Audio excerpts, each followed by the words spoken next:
don't get me wrong. Darius Jean is all right. He's okay. He's only got one loss on his record, and that's to Lamont Peterson. But when it comes to Terence Crawford, he's just going to get beat up. T-Street Controversy. This is T-Street Controversy Live. I cover every single major fight live. October the 24th, up there in Nebraska, of all places, you're going to have Terence Crawford taking on Darius Jean. And don't get me wrong, I'm saying of all places, but he sells out his arena in his hometown, kind of like Adrian Broner used to do 1-2 years ago.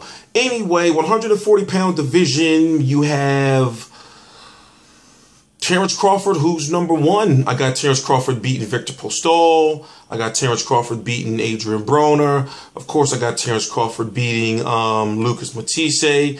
And when it comes to the 140-pound division, I'm thinking he's the guy that nobody really wants to fight or will not want to fight. So for some reason, I'm thinking that his stay at 140 may not be long because, for example, he's got big fights, pay-per-view quality fights that will await him at 147 pounds. For example, he's a top-ranked fighter. I would love to see a Terence Crawford versus a Brandon Rios. I would love, because for some reason, I think he may be able to stop Brandon Rios. Just my personal opinion. I would love to see a Terence Crawford versus a Timothy Bradley. That would be crazy, right? And these are fights that can happen. But as it stands right now, there's really not too much for him at 140 pounds. Now, if you want to really throw in a good, nice, solid fight that can be made between Terence Crawford and somebody, then Terence Crawford versus Mauricio Herrera would be awesome. I think Terence Crawford would beat Victor Postol. I think Terence Crawford would beat, let me see. Would he beat him? Yeah.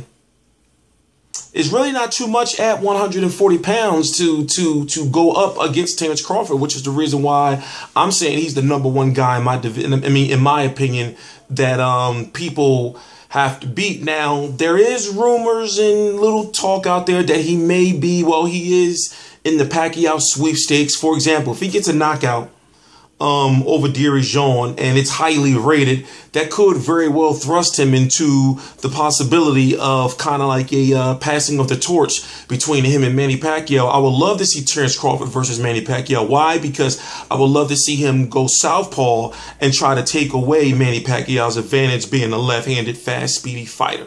I think he would outbox Manny Pacquiao. Nothing again, you know what? I'm not going to say that. I'm not going to say it just yet.